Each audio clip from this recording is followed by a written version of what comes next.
Hello and welcome everybody to another episode of Books in Bytes.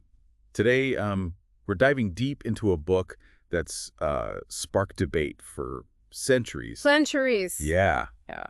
Niccolò Machiavelli's The Prince. The Prince. It's a book that's been both praised as a masterpiece of political realism and condemned as a handbook for tyrants. Yeah. But one thing's for sure, The Prince forces us to think critically about power, morality, and the challenges of leadership in a dangerous world. So before we get into the nitty-gritty, what exactly is The Prince all about, I have to admit the title alone conjures up images of crowns and castles. Well, it's essentially a treatise on acquiring and maintaining political power. Okay. Dedicated to Lorenzo de' Medici, a young man about to inherit a powerful position in Florence. Right. Machiavelli, writing in the early 16th century, had witnessed firsthand the tumultuous world of Italian politics, and he wanted to offer Lorenzo a guide to navigating this treacherous landscape. So a sort of survival manual for the politically ambitious. You could say that, but it's also much more than that. The Prince delves into the nature of power itself. Okay. How to get it, how to keep it, and the often uncomfortable choices a ruler must make to maintain stability and order. We've got a lot to unpack here. Now, for our deep dive today, we'll be focusing on the main text of The Prince, leaving aside any editorial additions for now. Okay. And throughout this deep dive, we're going to be exploring some of the key themes that run through the book. Themes like the role of fortune and virtue in a ruler's success, the importance of appearances, the necessity of both cunning and force, Right. and perhaps most famously, the question of whether it's better to be loved or feared. Okay, now we're getting to the good stuff. I already get the feeling this is going to be a wild ride. It is. So shall we jump right into Machiavelli's world? Let's dive in. Okay. The Prince doesn't waste any time with pleasantries. Right. Right from the first chapter, Machiavelli lays out his objective to offer practical advice based on his observations of history and human nature on how to govern effectively. And he kicks things off by getting really specific right. Yeah. He dives into the different types of principalities Right. or states. A ruler might find themselves in charge of hereditary ones, new ones, those conquered by force, and those acquired through, shall we say, more fortuitous circumstances. Exactly, and he makes a key distinction between hereditary principalities, which are generally easier to rule because the people are accustomed to the existing dynasty, Sure. and new principalities, which present a unique set of challenges. Right. A new prince must work harder to establish his legitimacy, gain the trust of his subjects, and consolidate his power. It's like the difference between inheriting a well-established family business and starting your own from scratch. Right. One definitely requires a different set of skill. That's a great analogy. And Machiavelli stresses that a new prince, especially one who has acquired power through conquest, needs to be particularly astute and in some cases ruthless to secure his position. So it's not enough to just have a claim to the throne. Right. You need to know how to play the game of power. Precisely, and that's where Machiavelli's insights become particularly relevant even for those of us who aren't aspiring rulers. Okay. He forces us to think about the nature of leadership, the challenges of managing different factions, and the delicate balance between maintaining order and retaining the support of the people. It's almost like he's saying, look, the world of politics is a tough business, and if you want to succeed, you need to be prepared to make difficult choices. Absolutely. And he's not afraid to challenge conventional morality. Yeah. In Chapter 5, for instance, he discusses how to govern cities accustomed to being free republics before they were conquered. Okay. He lays out 3 options: destroy them, utterly rule them directly, or establish a puppet government. Talk about a stark choice.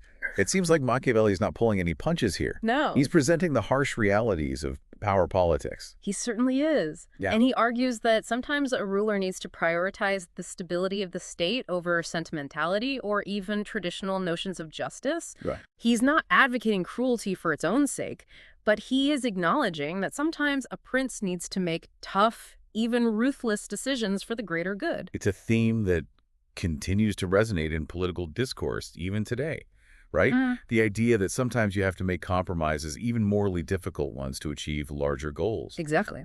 And Machiavelli doesn't shy away from these complexities. He dives right into the heart of them. But he also recognizes that it's not all about brute force. A wise prince also needs to cultivate certain qualities to project a particular image to gain the support of his people and to navigate the treacherous waters of fortune. Speaking of fortune, Machiavelli dedicates quite a bit of the prince to this concept, right? He does. He seems to view it as a powerful, often unpredictable force that can make or break even the most capable ruler. Absolutely. He compares fortune to a raging river, which can be controlled to a certain extent through careful planning and preparation, Right. but can also unleash its fury without warning. Yeah. He uses the example of Caesar Borgia, the Mhm. infamous Duke Valentino. Borgia was skilled, ambitious, and utterly ruthless. Wow. Yet his rise to power was ultimately cut short by a stroke of bad luck. It's a sobering thought. Yeah. Even with all the cunning in the world, sometimes the dice just don't roll your way. Hmm. So how does Machiavelli suggest a prince navigate this fickle force of fortune? He argues that a prince should be both bold and adaptable, prepared to seize opportunities when they arise and to adjust their course when fortune throws them a curveball. He even suggests that it's better to be impetuous than overly cautious, Really? as boldness is more likely to win the day even if it comes with risks. It's like that old saying, fortune favors the bold. But Machiavelli also stresses the importance of virtue, or what we might call skill and ability, in a ruler's success. Right. He doesn't believe that it's all up to chance. So it's a balance. Yeah. You need the guts to grab opportunities, but also the know-how to actually make something of them. Exactly. Think of it like this. Fortune might open a door, but it's up to you to walk through it and build something lasting. And that requires careful planning, strategic thinking, and an understanding of human nature. Which leads us to another fascinating aspect of the Prince Machiavelli's admiration for certain historical figures. He seems particularly drawn to figures like Moses, Cyrus the Great, and Romulus, right? He is. What is it about these leaders that appeals to him? It's their ability to create something new, to establish order from chaos, and to inspire loyalty, even fear in their followers. These weren't simply rulers who inherited their position. Okay. They were founders, builders, and in many ways, revolutionaries. And Machiavelli, living in a time of great political upheaval in Italy, probably longed for a leader who could unite the fractured Italian peninsula and repel foreign powers. You're right. The historical context is crucial here. Machiavelli wasn't writing in a vacuum. He yearned for a strong, unified Italy. Yeah. And he saw in figures like Caesar Borgia, despite his ultimate downfall, a model for the kind of ruthless yet effective leadership that he believed Italy needed. Which brings us to another one of Machiavelli's key themes, the importance of appearances. Right. He spends a lot of time in The Prince talking about how a ruler should present themselves to the world. He even dedicates an entire chapter 15, Right. to how a prince should act to gain a reputation for being virtuous. Notice he doesn't say be virtuous, he says gain a reputation for it. Right. That distinction is crucial. So it's about image management, Yeah. crafting a public persona that projects the qualities of a good ruler, even if you have to, well, bend the truth a little behind closed doors. In a way, yes, Machiavelli argues that a prince's reputation is a powerful tool. If people believe their ruler is just compassionate and trustworthy, they're more likely to obey his laws and support his endeavors. It reminds me of that famous quote from The Prince where Machiavelli says, "Everyone sees what you appear to be few experience, what you really are." Right. He's basically saying perception is reality, at least when it comes to politics. Precisely. And this ties into what is perhaps the most infamous and debated aspect of The Prince, Machiavelli's views on cruelty, clemency, and whether it's better to be loved or feared. Ah, yes, that iconic line. It is better to be feared than loved if you cannot be both. It's the quote that launched 1,000 interpretations and probably a few villains, too. Rightfully so. It's a provocative statement and one that's often taken out of context. Yeah. Machiavelli isn't arguing that it's inherently better to rule through terror and brutality. In fact, he acknowledges that ideally a prince should be both loved and feared. But he also recognizes that this is a difficult balance to strike. So what's his reasoning for prioritizing fear? Why does he believe it's a more reliable tool for maintaining power? He argues that fear is a more stable and enduring emotion than love. People are less likely to betray someone they fear, he argues, because they fear the consequences of their actions. Love, on the other hand, can be fickle and easily broken. He uses Caesar Borgia again as an example here, right? Yeah. Arguing that Borgia's ruthlessness, while undoubtedly cruel, ultimately brought stability to the Romagna region. Exactly. Machiavelli doesn't condone cruelty for its own sake. But he does suggest that a certain degree of ruthlessness applied judiciously can be necessary to establish order and deter rebellion. He argues that it's sometimes more merciful for a ruler to be feared than to allow chaos and lawlessness to flourish. It's a sobering perspective for sure, and definitely a reminder that the prince is not a guide to ethical leadership in the modern sense. Absolutely. Machiavelli isn't concerned with morality in the traditional sense. He's offering a pragmatic, even cynical assessment of how power works in the real world. He's saying, this is the game, these are the rules, and if you want to win, you need to be prepared to play by them. It's almost like he's holding up a mirror to human nature, showing us both the potential for greatness and the capacity for ruthlessness that exists within us. And he's challenging us to confront these uncomfortable truths about ourselves and the world we live in. He's not giving us easy answers or moral platitudes. He's forcing us to think critically about the nature of power, the compromises it often demands, and the difficult choices that leaders and indeed all of us sometimes face. It's definitely a lot to process, and it makes you wonder, is Machiavelli ultimately a cynic who believes that power corrupts? Or is there a glimmer of idealism beneath his pragmatic exterior? That's the million-dollar question, isn't it? And there's no easy answer. On the one hand, Machiavelli can be ruthlessly realistic about the machinations of power. He acknowledges that a prince must sometimes act in ways that would be considered unethical or even immoral in other contexts. He even goes so far as to say that a ruler should be willing to break promises if it's necessary for the good of the state. He does. And that's a tough pill to swallow for those who believe in a more idealistic vision of leadership. But on the other hand, Machiavelli isn't entirely without moral considerations.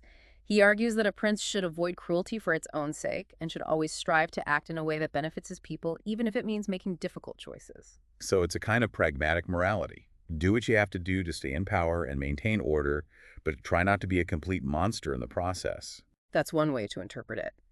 And it's important to remember the historical context here. Machiavelli was writing in a time of great instability and upheaval in Italy. He had witnessed firsthand the consequences of weak and ineffective leadership. He believed that a strong, unified Italy was necessary to withstand foreign interference, and he was willing to accept a certain degree of ruthlessness if it meant achieving that goal.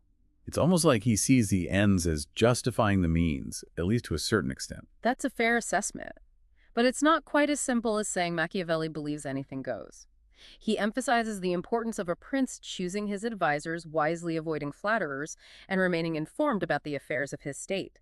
He also stresses the need for a strong military force, preferably composed of one's own citizens, rather than unreliable mercenaries. So it's not just about brute force or Machiavellian scheming. There's a strategic element to it as well. Absolutely. And it's in this strategic thinking that we see Machiavelli's true brilliance as a political theorist. He understands that power is a complex and multifaceted thing. It's not enough to simply have strength, or cunning a ruler must also be adaptable, shrewd, and always several steps ahead of his enemies. He seems to place a lot of emphasis on the ability to adapt to changing circumstances, doesn't he? Like he's constantly reminding a ruler that they need to be ready to shift strategies or make tough calls when the situation demands it. Exactly. He even suggests that fortune is like a woman and that it's better to be bold and seize her forcefully than to try to court her passively. He seems to admire those who are willing to take risks and act decisively, even if it means going against convention or challenging established norms. So what can we take away from all of this? Is The Prince ultimately a guidebook for aspiring tyrants, or is there more to it than that? I think it's much more nuanced than that. The Prince is a complex and challenging work that defies easy categorization. It's not a blueprint for moral leadership, but it's not a celebration of tyranny either. It's a realistic and, yes, sometimes unsettling examination of how power works in the real world. And it's a reminder that leadership often requires making difficult choices, balancing competing interests, and navigating a world where the line between right and wrong isn't always clear. Exactly. And whether we agree with Machiavelli's methods or not, The Prince continues to provoke debate and force us to confront these uncomfortable truths about power and leadership, even centuries after it was written. Well said. And on that note, we'll wrap up this deep dive into The Prince. We hope you've enjoyed exploring this fascinating and complex work with us. And as always, we encourage you to keep reading, keep thinking, and keep questioning the world.